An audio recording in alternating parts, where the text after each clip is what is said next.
और अब खबर पटना सिटी में हुए डबल मर्डर की, जहां 2 लोगों की गोली मारकर हत्या कर दी गई। हत्या से भड़के लोगों ने हंगामा किया और हत्यारों की जल्द गिरफ्तारी की मांग की। वहीं नेता प्रतिपक्ष विजय सिन्हा ने कानून व्यवस्था को लेकर सवाल खड़ा किया है।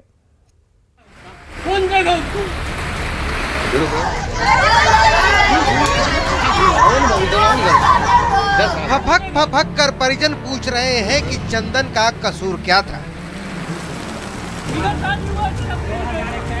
क्या था कसूर इस दूधमुहे 4 महीने बच्चे का, जिससे पिता का साया छीन लिया गया। क्या कसूर था चंदन की पत्नी का, जिसकी शादी 1.5 साल पहले ही हुई थी। इस परिवार पर दुखों का पहाड़ टूटा है।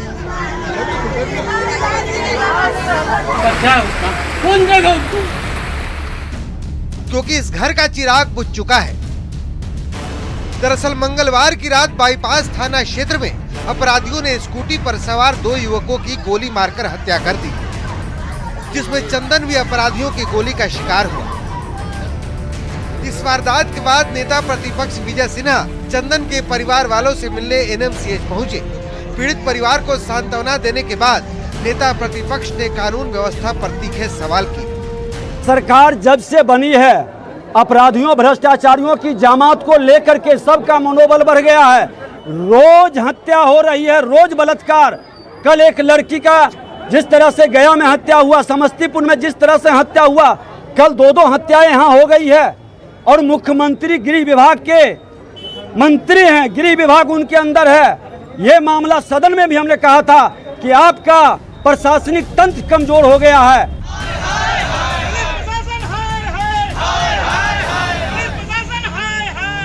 पुलिस के खिलाफ लोगों के इस गुस्से से जाहिर है कि राजधानी पटना के पुलिस फेल है। लोगों में पुलिस के खिलाफ आक्रोश है। हत्यारों की गिरफ्तारी की मांग के लिए चंदन के परिजनों ने एक शव के साथ अशोक राजपथ को घंटों जाम रखा। जाम हटाने पहुंची पुलिस को भी विरोध का सामना करना पड़ा। अभी तक ये साफ नहीं हो पाया है कि चंदन की हत्या हुई तो आखिर क्यों। ये ड्यूटी के दरमियान आते समय जा रहे थे किसी पार्टी के यहाँ और कुछ आपराधिक लोग इसको मार दिया बेवजह। कोई स्पष्ट रूप से क्लियर नहीं हो पाया है। पुलिस प्रशासन आंख बंद करके सोया हुआ है। कोई अभी तक सुराग नहीं मिला, कैसे हुआ क्या हुआ कुछ पता नहीं है। अब सवाल है कि क्या बिहार में अपराध को रोकने में पुलिस फेल है? क्या राजधानी पटना की पुलिस भी अपराधियों के सामने पस्त है? न्यूज़ 18 के लिए पटना सिटी से मनोज सिन्हा की रिपोर्ट। मधेपुरा एसपी का मोबाइल चोरी होने के बाद महिला के आरोप मामले में मधेपुरा हेडक्वार्टर डीएसपी अमरकांत चौबे को क्लीन चिट मिल गई है।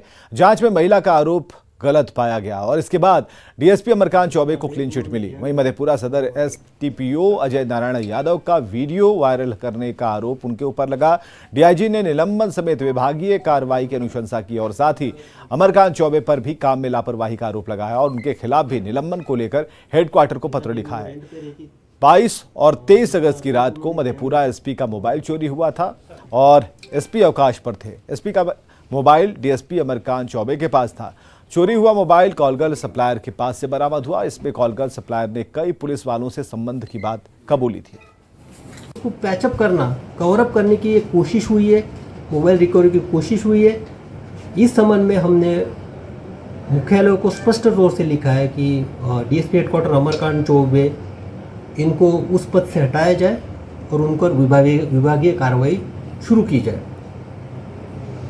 दूसरी बात, जहाँ तक लीक की बात है, ये पुलिस की छवि को धूमल करने की कोशिश हुई है। इसलिए हमने एसपी सर साहब को स्पष्ट तौर से लिखा है कि नवंबर 2021 के बारे में जांच करें, वहाँ एफआईआर दर्ज करें और जो पदाधिकारी इसमें अपने ड्यूटी में कमी पा गई है उनके खिलाफ सख्त से सख्त कार्रवाई करें। भागलपुर में डायन बताकर एक महिला को प्रताड़ित किया जा रहा है। इतना ही नहीं, गांव के कुछ लोगों ने उसके 16 साल के बेटे की हत्या कर दी। महिला के मुताबिक उस पर डायन होने का आरोप लगाते हुए पिटाई की गई थी। जब मामला पंचायत में गया तो पिटाई करने वाले दबंग बिहारी यादव पर 16,000 का जुर्माना लगाया गया, लेकिन दबंग बिहारी यादव उस पर लगातार केस वापस लेने का दबाव डालता रहा और इस मामले में स्थानीय थाने ने नहीं बल्कि जिले के बड़े पुलिस अधिकारियों की भूमिका भी लापरवाही भरी बताई जा रही है। बेटे की हत्या के आरोपियों को सजा दिलाने के लिए अधिकारियों के चक्कर लगाए जा रहे हैं, लेकिन कार्रवाई की जगह सिर्फ आश्वासन मिल रहा है। मेरी मम्मी को सर गांव में मारता था डाइन खा के। बिहारी यादव जुर्माना लगाया था, उन्होंने सर पैसे लिया 16,000। फिर सर मम्मी को मारा थप्पड़। फिर मम्मी केस किया। केस करने के सर बार बार धमकी दे रहा था, केस उठाओ, पी खा के पूरा सर दबाव बना रहा था। जब हम केस नहीं उठाए तो आज मेरे भाई को उन्होंने मार दिया सर। भागलपुर में डीआईजी साहब के पास गए, एसपी सर के पास गए, सिटी एसपी के पास गए, डीएसपी सर के पास गए, थाना में गए, कमिश्नर के पास गए। अभी तक सर खाली आश्वासन है कि काम हो रहा है, काम हो जाएगा। हमारे साथ में करे यही डांड कहीं मारपीट करता है सर। सरपंच सामने मिला रखता है पहला अधिकारी सनी का, और दूसरी पंचायत में करीब 150 आदमी सामने में मारा है, लेकिन फिर भी हमको सेल नहीं देता है। मैंने दबंग वाला आदमी है, डरा रखता है, जो कहता है गाँव वाला को वही बात सुनता है सर। आपको क्यों मारता था? यही डांड कहीं को मारपीट करता है सर। पूरा कब से करता है? दवाई हो रहा है तो थाना वाला हमको कुछ नहीं कर रहा है, उसका मिला कर रखता है, बोलता है कि थाना वाला कि सरपंच मुखिया पर केस कर। क्या प्रताड़ित करता था? वही बोल रहा है, सुनिए सर, बोल रहा है कि डाइन करता है, नहीं मुखिया सरपंच पे केस करता है, सब परिवार का जान से काट दो, यही बोलता है थाना वाला। कोई केस नहीं होगा। आज ऐसे बोला है थाना वाला, तभी ना हमारा घर में मर्डर हो गया सर। शेखपुरा में शिक्षा का मंदिर शर्मसार हुआ है। सिरारी ओपी के प्राथमिक स्कूल में एक शिक्षक और शिक्षिका पर अश्लील हरकत करने का आरोप लगा है। ग्रामीणों ने दोनों को अश्लील हरकत करते पकड़ा और साथ ही अश्लील हरकत का वीडियो भी वायरल कर दिया। छात्रों के साथ स्थानीय लोगों ने शिक्षक और शिक्षिका को बर्खास्त करने की मांग की है। फोन किया गया, यहाँ कुछ अप्राकृतिक कार्य किए हैं दोनों शिक्षक शिक्षिका, जो नहीं करना चाहिए इस विद्या के मंदिर में। आवेदन दिए हैं, हम उस पर अविलंब कार्रवाई करेंगे। आज हम पंचायत नियोजन इकाई सक्षम प्राधिकार होता है, इस नियोजन के लिए, इसको बर्खास्त करने के लिए, निलंबन करने के लिए या अनुशासनिक प्रशासनिक दृष्टिकोण से स्थानांतरण करने के लिए उनको आदेश देंगे। खबर मुंगेर से, जहां खेल खेल में कुछ युवकों की जान खतरे में पड़ गई। उफनती गंगा में कंकड़ घाट पर नहा रहे कुछ युवकों का पैर फिसला और वे गहरे पानी में चले गए। बहाव तेज होने की वजह से दोनों युवक डूबने लगे। वहां मौजूद लोगों ने दोनों को बचाने की कोशिश की, लेकिन पानी की धार काफी तेज थी।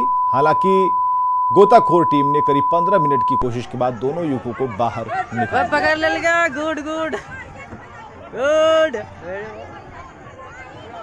बचा ले ली रे, बचा ले लिए तो आप कौन जी।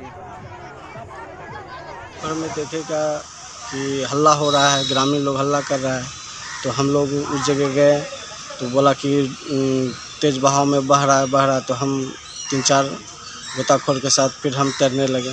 तैर के जाके कुछ कम से कम 100 मीटर के बाद उनको रेस्क्यू करके उसको बाहर निकाल लिया। और आगे देखिए जोहार झारखंड।